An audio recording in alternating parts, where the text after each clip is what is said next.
Hi there. Interesting news has come out from the exhibitions that are accompanying the advanced screenings of the House of the Dragon premiere, revealing for the first time the High Valyrian written language that staff linguist David J. Peterson has developed the High Valyrian glyph writing system.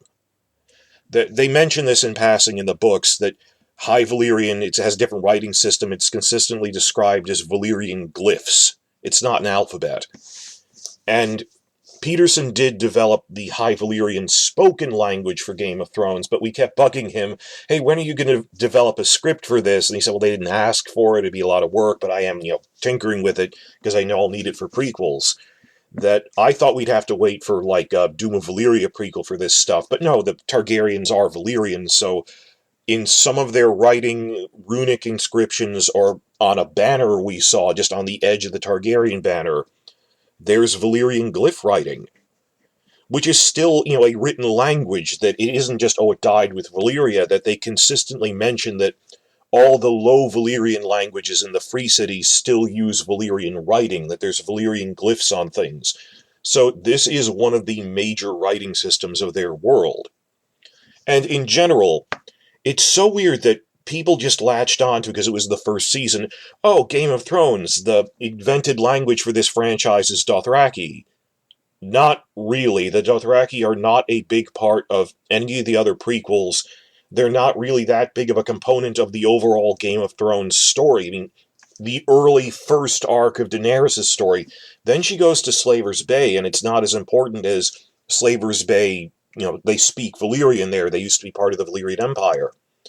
That if there is one language that's the Elvish of this, that as Elvish is to Lord of the Rings, more than like Dwarvish, it's Elvish is the thing for Lord of the Rings, or, I don't know, Klingon for Star Trek.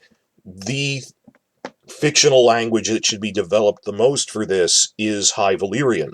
Because, like Romance languages, over time, if it was their classical Latin, in the Free Cities, it's turned into Romance languages that are, like Braavosi and Volantine are basically their Italian or French.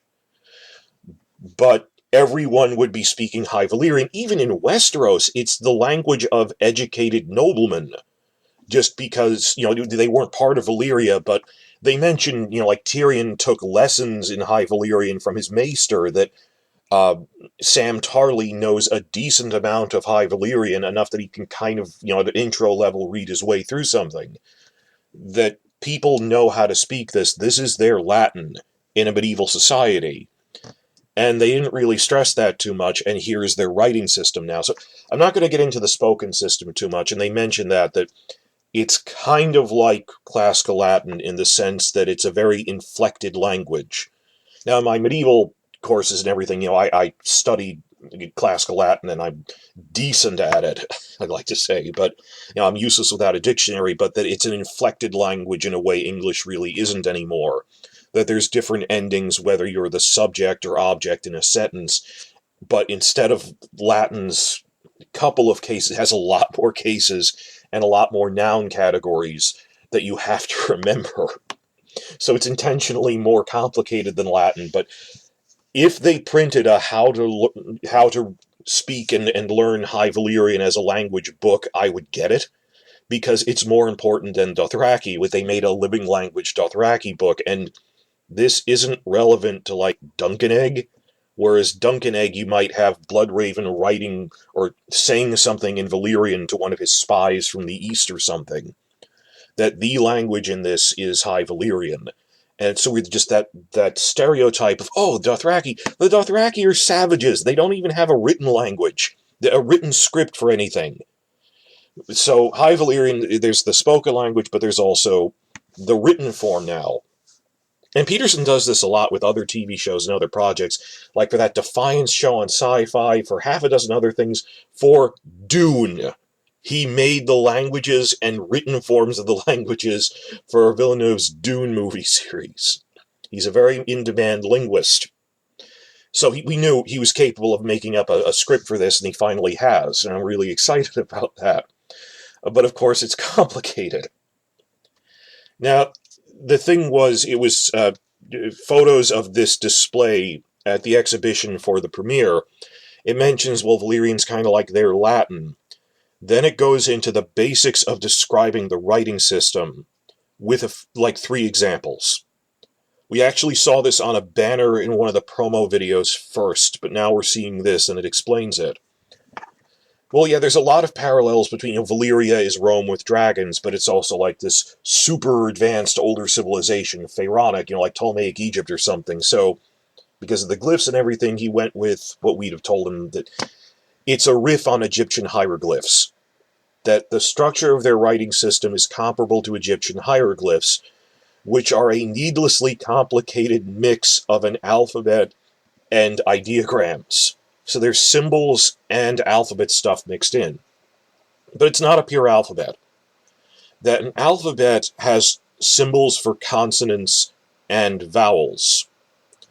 Earlier stuff, before the Greeks invented vowel symbols, like the Phoenicians and stuff, had what's called an abjad, which is, it's just consonants. It's like if you're texting and you disembowel something, that you take the vowels out, you can kind of tell what most words are, just in context, generally. It's not as efficient, but it's just consonant writings. That you can't do that with a vowel, just purely vowels in contrast, that would be silly, but you can kind of get by with just writing consonant sounds. High Valyrian is what's called an abagida, I don't know how to pronounce that, I've just seen it written out, which is, it's got some vowel symbols, but it's not a full alphabet. It's kind of in between that. And on the thing here, it says it's actually 2 writing systems that are used within the same sentence, sometimes in the same word, just like Egyptian hieroglyphs, unfortunately.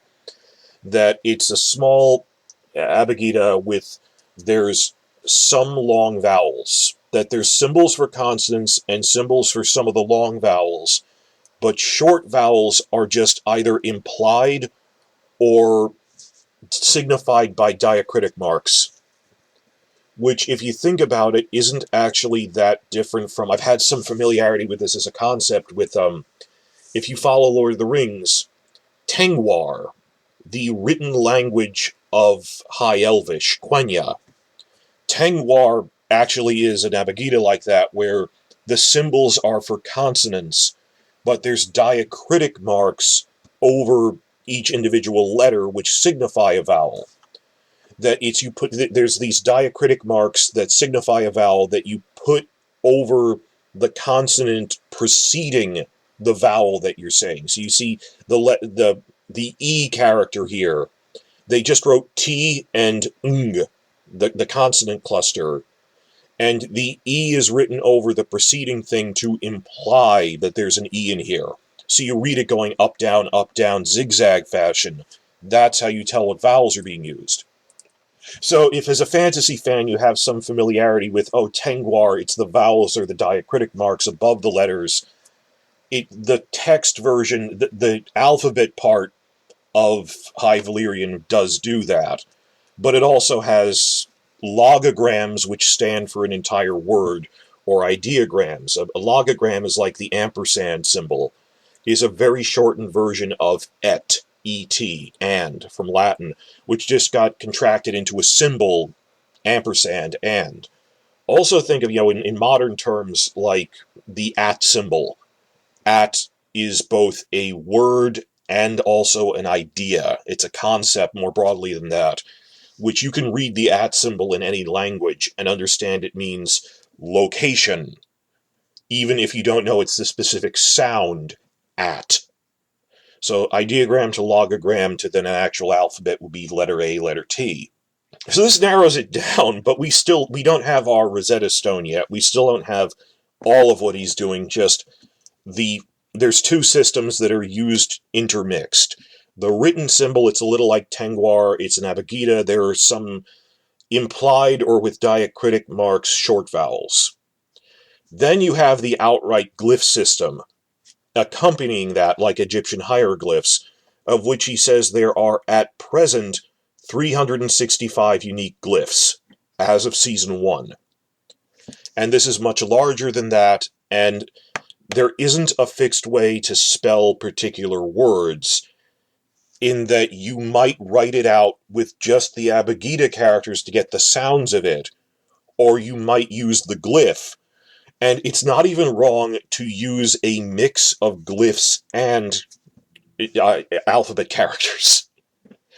But if you think about it, that sounds really silly. Is it that far removed from, if our civilization was wiped out by a comet, and a million years from now, some Martian archaeologists were trying to discern our civilization based on the frozen computers that had text messages in our iPhones, you know?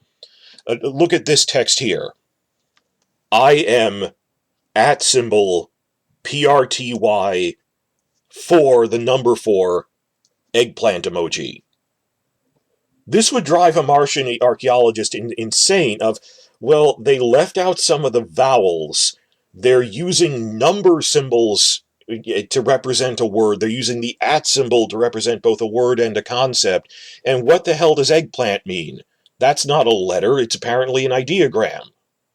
So you see how think of it like texting, where it's a mix of interchangeably, we kind of reinvented that, of alphabet characters with symbols, and sometimes you can spell out a word like I can see you with like a soup can and then the I in your head, the I symbol, and the ocean and a you, that when you spell things out with images like that in terms of the phonemes, but then you also can use concepts and intermix them in texting, that it's a little like that. It's needlessly complicated, but that's what Egyptian hieroglyphs were like.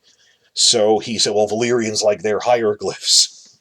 So it's this bizarre mix of these things. I don't know if I'll ever be able to really go through this. I leave this for the lab boys. But we should be able to pick on some of the basic glyphs that represent concepts, that you don't need to speak Valyrian to be able to use this as like a logo.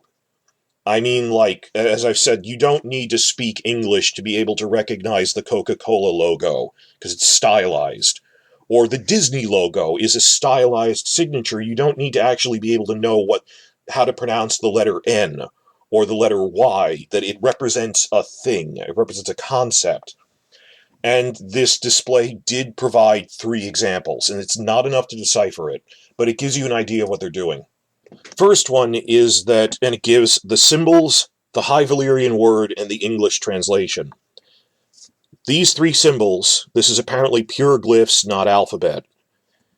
Persis Anagar, we already knew that means fire and blood. And we have 3 symbols, which apparently stand for fire and blood. Fire, it looks like a bush because it's expanding flames. The and symbol almost looks like an Irish A, if you've ever done medieval calligraphy. And blood is these 3 upside-down V's put together, I guess because it's flowing there. So, yeah, that's the symbol for fire and blood, these 3 things put together, separated by dots. And we can use that now, like spamming it in sigils and stuff. The more complex example is heir to the throne female and heir to the throne male. That they're pronounced the same, the whole thing that their spoken language doesn't differentiate between genders for, like, the word ruler is gender neutral. Like, the prince that was promised might as well have been called the ruler that was promised, because it's a gender neutral term, much as in English. Or the heir. We don't have, well, I guess we have heiress, but we use heir to refer to a female heir as well, interchangeably.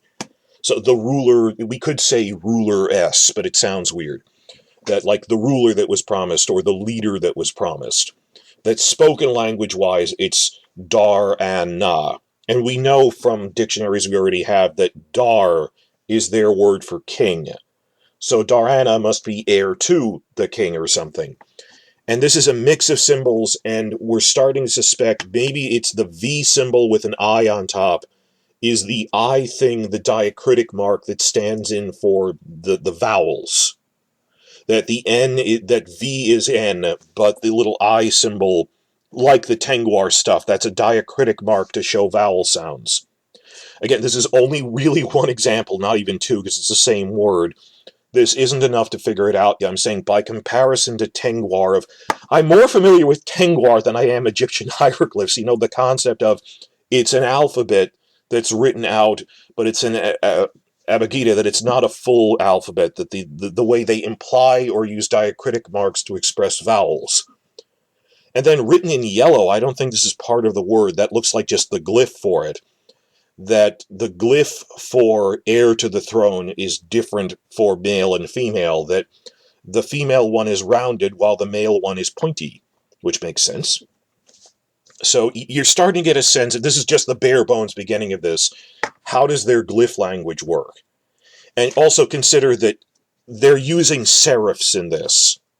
The edges of the symbols, that you just need to write a straightforward V and a V facing the other way to write the letter, the glyph for and. The serifs, that's part of carving in stone, results in shapes like that. So we're going to have fun developing text for this, and I know it sounds weird. If this franchise goes on for another 10 to 20 years as part of a cinematic universe, every show will use High Valyrian. I don't think many will ever use Dothraki again. That after Dance of the Dragons comes Targaryen Conquest, they're thinking of a Doom of Valyria show, a Nymeria show, even like a Blackfire Rebellion show would have someone reading a scroll in this. That as long as this franchise exists, this is our Klingon, this is our High Elvish.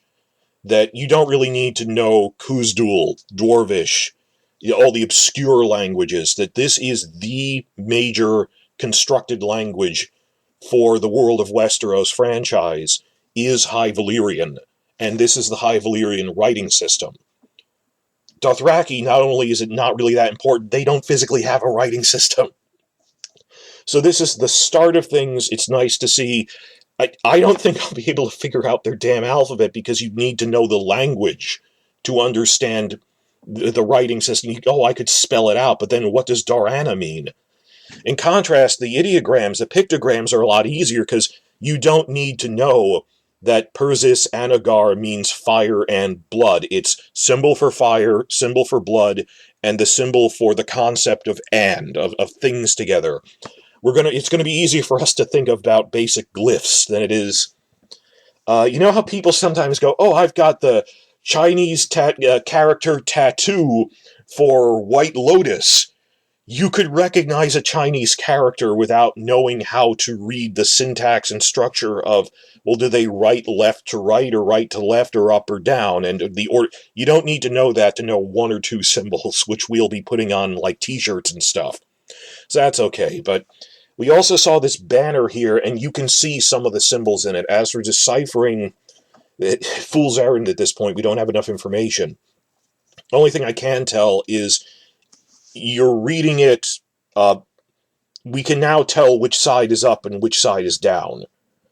The outside of this banner is the top, the inside is the bottom. Before, I couldn't even tell if it was upside down or not.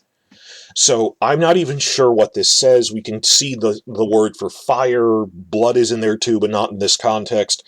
This is just the beginning of it, and hopefully there'll be more stuff explaining this as they go. What I'm really hopeful for is we get a how to speak and read High Valyrian book at some point by like season 2, the way they did for Dothraki. Because, I skimmed through that in stores, but it's why spend the time learning Dothraki? It isn't the lore language of this universe. High Valyrian is. This is our Latin. This is our script. So, I'm not going to... There's so much I can't learn this.